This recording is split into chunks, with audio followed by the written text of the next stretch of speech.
नमस्कार मित्रों। आज का हम लोगों का विषय एक ऐसा विषय है जिस पे बात करना हमारे देश में टैबू माना गया है, या फिर इस विषय पे बात करना वर्जित लोग समझते हैं, या छुपते छुपाते इस विषय पे बात करते हैं। हाँ मित्रों, हम लोग बात करने वाले आज सेक्स लाइफ के बारे में, पर्सनल लाइफ के बारे में, जो कि बहुत महत्वपूर्ण इसलिए भी है कि ये सेक्स लाइफ जो है ये हमारे विवाहित जीवन को सुचारू रखने में इसका बहुत बड़ा रोल है।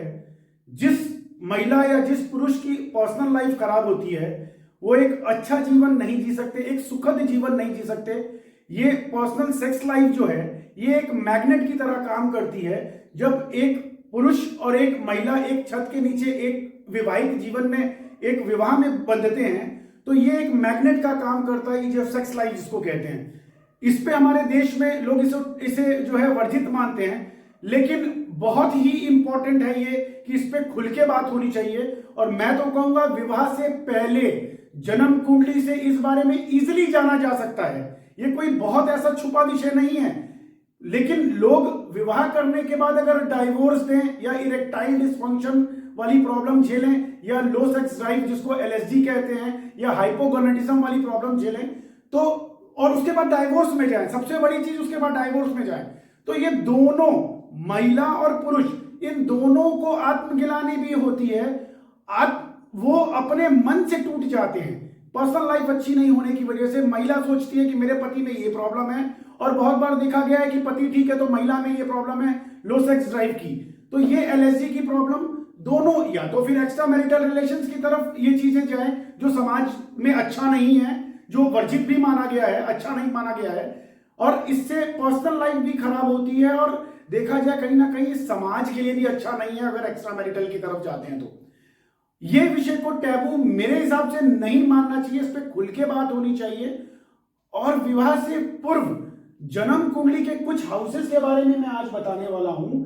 इससे इजीली पता चल जाता है कि आपके जीवन साथी जिनसे आप विवाह करने जा रही हैं या करने जा रहे हैं, कहीं उनमें एलएसडी की प्रॉब्लम तो नहीं है, इरेक्टाइल डिसफंक्शन जिसको ईडी कहते हैं, या फिर हाइपोगोनेटिज्म वाली प्रॉब्लम तो नहीं है।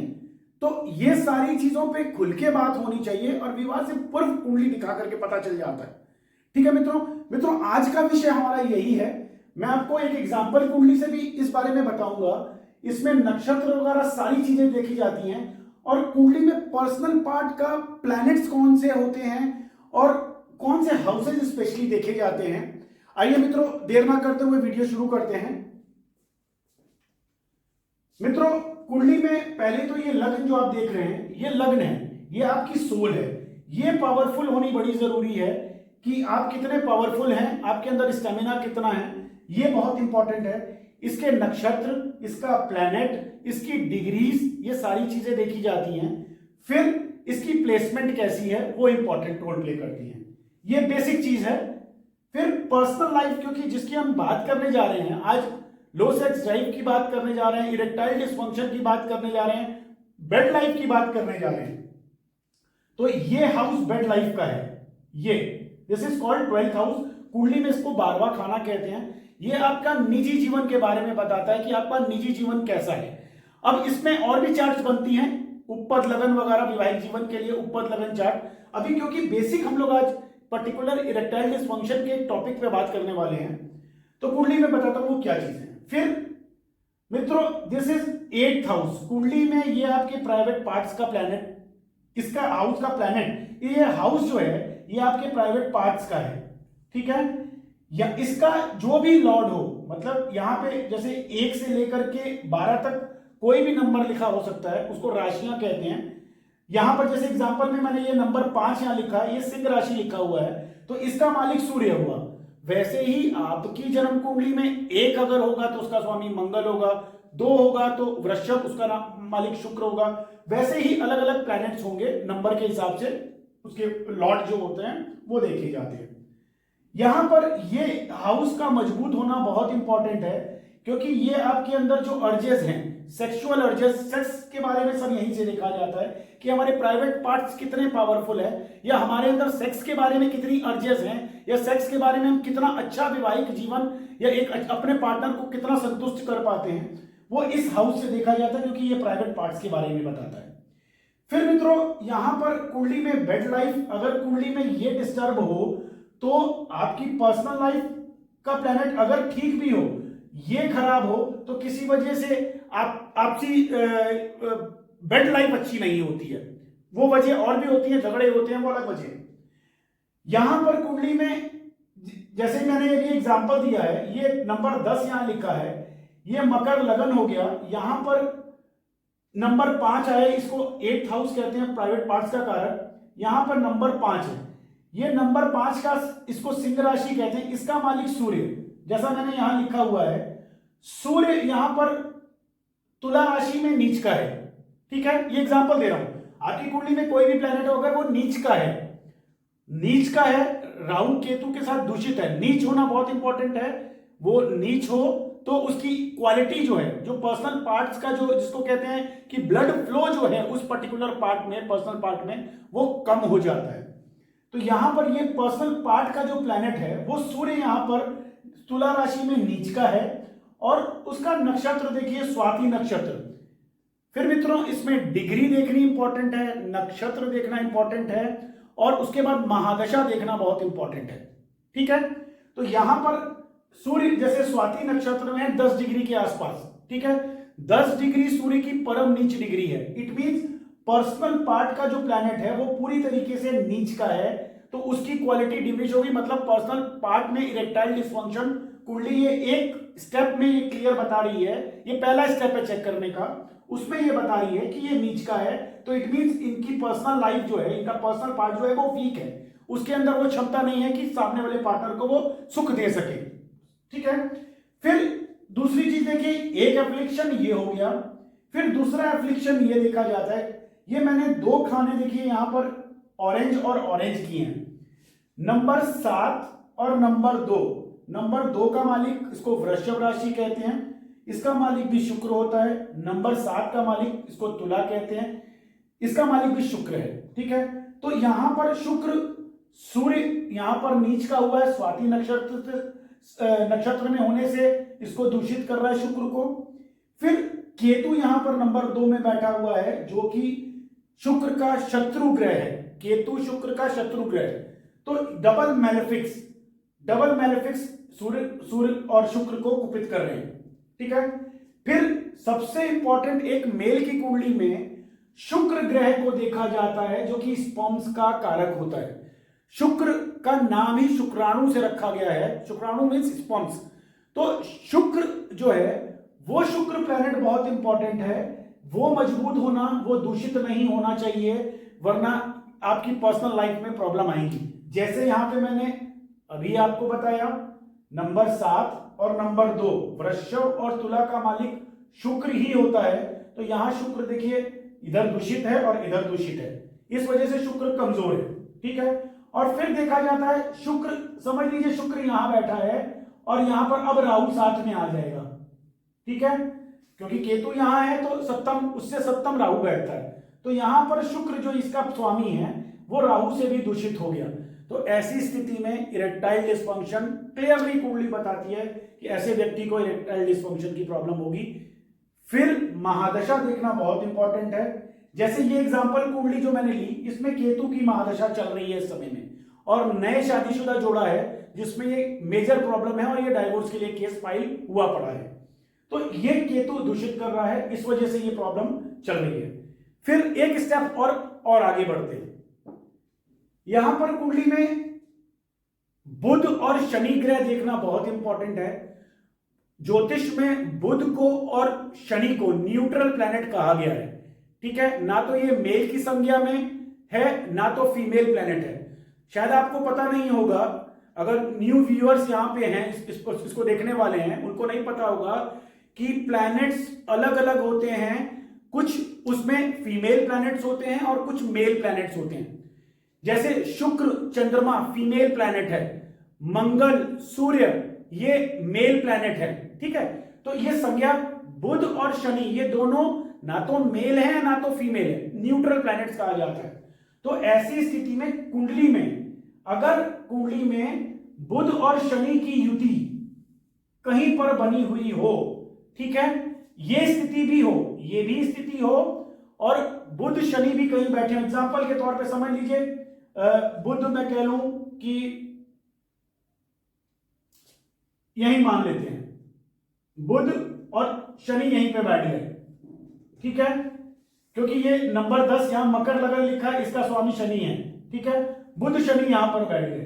तो हुआ क्या, ये दो लग्नेश, लगन का स्वामी जो आपके अंदर की इम्यून, आपके अंदर की स्ट्रांगनेस दिखाते हैं, वो प्लैनेट बुध न्यूट्रल, वो खुद न्यूट्रल प्लैनेट है, उसके साथ में बुध न्यूट्रल प्लैनेट साथ में आ गया।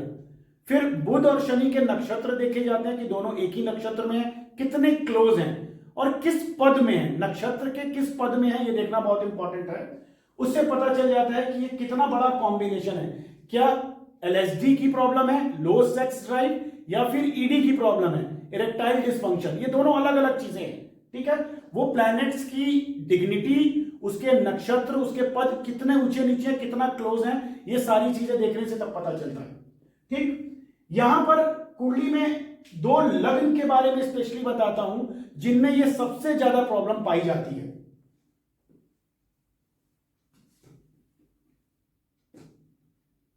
अभी हम ये नंबर 7 और नंबर 10 का एग्जांपल हटाते हैं, हम एक सिंपल एग्जांपल देता हूं आपको बुध के लग्न वालों की।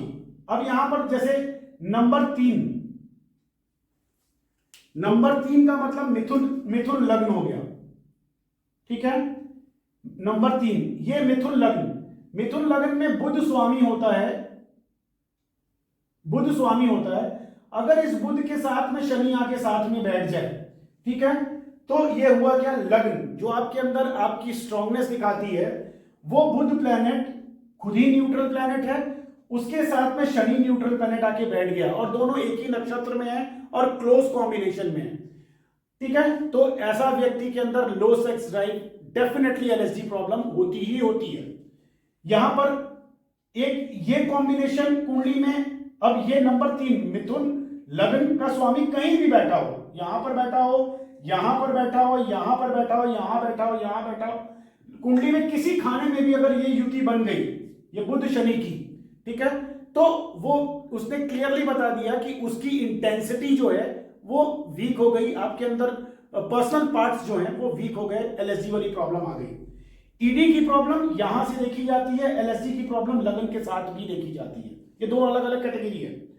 अब यहां पर कुंडली में अगर ये नंबर 3 की जगह नंबर 6 हो, नंबर 6 का मतलब कन्या लगन, इसका मालिक भी बुध होता है, ठीक है। नंबर 3 जो मैंने पीछे एग्जांपल दिया, इसको मिथुन लगन कहते हैं, नंबर 6 इसको कन्या लगन कहते हैं, इसका स्वामी भी बुध है। अगर यही कॉम्बिनेशन बुध शनि का ऐसे हो तो भी ऐसे लोगों को, क्योंकि बुध फिर लगन का स्वामी है और शनि के साथ में दूषित है, तो वो चीजें डेफिनेटली एलएसडी वाली प्रॉब्लम क्रिएट होती है, ठीक है। अब कुंडली में नंबर 10 का जो सबसे पहले मैंने आपको एग्जांपल दिया था, नंबर 10 ये मकर लगन है, शनि इसका स्वामी होता है। ऐसी स्थिति में क्योंकि शनि, जैसे मैंने पीछे आपको एग्जांपल दिया, शनि लगन पे बैठा हुआ हो और साथ में बुध आके बैठ जाए, ठीक है, जैसे मैंने पीछे आपको बताया नंबर 6 और नंबर 3 बुध उसका स्वामी था, कन्या और मिथुन का, तो शनि आ गया यहां पे, तो भी एलएसडी प्रॉब्लम आ गई। फिर यहां पर देखा कि नंबर 10 मकर लगन हुआ, इसका स्वामी शनि है, वो बुध शनि से युति बना लिया, तो एलएसडी प्रॉब्लम आएगी, नक्षत्र डिग्री देखनी इंपॉर्टेंट है। फिर नंबर 11 का मतलब कुंभ लगन, उसका स्वामी कुंभ का भी शनि लगन का स्वामी होता है। ऐसी स्थिति में भी अगर ऐसा कॉम्बिनेशन है तो एलएसडी वाली प्रॉब्लम आएगी। और ईडी देखने के लिए हमको ये भी देखना बहुत इंपॉर्टेंट है, ठीक है। यहां पर मित्रों एक चीज और आपको बताता हूं, कुंडली में इसको हम लोग मेजर रूप में कैसे देखते हैं। कुंडली में लगन का स्वामी अगर 12वें घर में चला गया तो इसको 12वां घर is expenses house, way house, तो हमारी जो क्षमता है शरीर की वो वैभव में चली गई, तो वो क्वालिटी डिक्रीज हो जाती है। लगन का स्वामी ये 6th हाउस में यहां पर आ जाए, इसको कुंडली में 6th हाउस कहते हैं, अगर यहां पर आ जाए तो भी वीक माना जाता है, क्योंकि ये डिजीजेस हाउस भी है। फिर ये लगन का स्वामी अगर यहां पर आ जाए और यहां पर बुध शनि का कॉम्बिनेशन बन जाए तो स्थिति ज्यादा खराब होती है। केंद्र हाउसेस में हो, केंद्र हाउसेस मींस ये इसको केंद्र हाउस कहते हैं। इसमें स्थिति एलएसडी की प्रॉब्लम होती है, ईडी की प्रॉब्लम यहां से देखते हैं। बट अगर इस तरह की कॉम्बिनेशन अगर 12th, 6th और 8th में हो गया तो उसकी इंटेंसिटी ज्यादा होती है, वो ज्यादा नुकसानदेह होता है और वो मेजर लेवल पे नुकसानदेह होता है, पर्सनल लाइफ खराब होती है। ठीक है मित्रों, उम्मीद है मित्रों आपको ये वीडियो पसंद आया होगा। मित्रों इसमें केवल ये लगन चार्ट देखना पर्याप्त नहीं है, ये चीजें इंपॉर्टेंट है, लेकिन इसके साथ साथ में सर्वष्टक वर्ग चार्ट पॉइंट, जो पॉइंट की चार्ट होती है उसमें हर ग्रह की ताकत पता चलती है, इस हाउस की, इस हाउस की, इस हाउस की, तब एक फाइनल डिसीजन लिया जाता है। तब मैं एडवाइस करता हूं कि विवाह करना चाहिए या नहीं करना चाहिए। फिर साथ में सर्वष्टक वर्ग पॉइंट के साथ साथ में D9 चार्ट, नवमांश चार्ट, जो कि वैवाहिक जीवन के बारे में बताती है, वो चेक करनी बहुत इंपॉर्टेंट है। और उपपद लगन चार्ट, जो कि आपकी वैवाहिक जीवन की चार्ट है, उसके उस चार्ट से आपके पार्टनर के बारे में पता चलता है, आपके वैवाहिक जीवन कैसा रहने वाला है, कंपैटिबिलिटी कैसे रहने वाली है, ये सारी चीजें चेक की जाती हैं। और मित्रों यहां मैं देख रहा हूं देश में लोग केवल 36 में से 18 गुण मिलान कर लेते हैं अपने कंप्यूटर पे और सोचते हैं कि उन्होंने गुण मिलान कर लिया और विवाह कर लिया, और बाद में बोलते हैं अरे गुरुजी मैंने तो गुण मिलान करके शादी करने जा रहा हूं। तो गुण मिलान मित्रों केवल 36 में से 18 गुण नहीं है, ये सब औपचारिकता है, इसको करना छोड़ दीजिए। उसमें लगन चार्ट, उसके नक्षत्र, उसकी डिग्री, सर्वष्टक वर्ग चार्ट, उपपद लगन चार्ट, तब एक फाइनल डिसीजन लिया जाता है कि विवाह जिस साथी से आप करने जा रही हैं उसके बारे में एक एक चीज पता चलती है, तब करना चाहिए कि नहीं करना चाहिए। एक योग्य ज्योतिषी बता सकता है आपको कि आपका जीवन साथी कैसा रहने वाला, आपकी पर्सनल लाइफ कैसे रहने वाली है।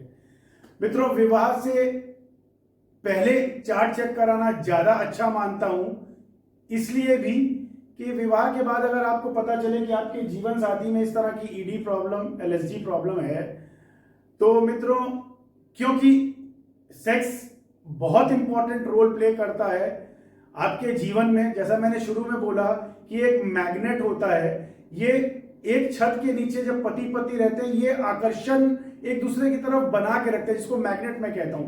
तो सेक्स एक टैबू नहीं है, ये आकर्षण और ये जरूरी भी है। जिस पति पत्नी में लंबे समय तक एक अच्छा फिजिकल रिलेशन बनता है, वो सुखद जीवन जीते हैं, वो मुस्कुरा के एक दूसरे से मिलते हैं, एक ये जो बॉन्डिंग है वो बड़ी क्लोज हो जाती है। तो वैसे सुनने में ये सेक्स बड़ा एक अजीब सा शब्द लगता है, और क्योंकि हमारे देश में बात नहीं की जा सकती इस विषय पे ज्यादा, लेकिन सच्चाई यही है कि इस विषय पे जरूर बात होनी चाहिए। और विवाह से पहले कुंडली दिखाइए, ताकि विवाह के बाद अगर इस तरह के आपके जीवन साथी की कुंडली में ऐसा हो तो ऐसा ना हो कि अब पछताए होत क्या जब चिड़िया चुग गई खेत, ठीक है। और उस छत के नीचे उस पार्टनर के साथ में जिसमें इस तरह की ये ईडी प्रॉब्लम या एलएसडी प्रॉब्लम हो, उसके साथ रहना भी दिक्कत है, और समाज में किसी को बता भी नहीं सकते कि मेरे पति में ऐसी प्रॉब्लम है, और फिर एक्स्ट्रा मैरिटल, और वो अच्छा नहीं है, मैं अच्छा नहीं मानता हूं। तो क्यों ना पहले ही चेक कर लें कि हमारे साथी के पर्सनल चीजें कैसी हैं। ठीक है मित्रों अगर अभी तक आपने सब्सक्राइब नहीं किया तो सब्सक्राइब करें और बेल आइकन अवश्य दबाएं, क्योंकि मैं एक बहुत बड़ी सीरीज लोड करने वाला हूं। इस तरह के छोटे छोटे वीडियोस बहुत से टॉपिक्स पे लोड करूंगा, उनके नोटिफिकेशंस आप तक पहुंचेंगे अगर आप बेल आइकन दबाएंगे। ठीक है मित्रों, और अपने कमेंट्स यहां YouTube पे नीचे लिखना ना भूलिएगा, क्योंकि आप किस तरह के वीडियो देखना चाहते हैं, जब तक आप लिखेंगे नहीं तो मेरे को पता नहीं चलेगा। मेरे पास बहुत से विषय हैं, हजारों विषय हैं, लेकिन आपको क्या देखना पसंद आता है, आप कमेंट अवश्य करें ताकि मेरे को पता चले, मैं उन पे वीडियोस बनाऊंगा। और आपको पसंद आएंगे। ठीक है मित्रों, आज के लिए इतना ही। अगले वीडियो में मिलते हैं एक नए विषय के साथ में। तब तक अपना बहुत ख्याल रखिएगा। नमस्कार।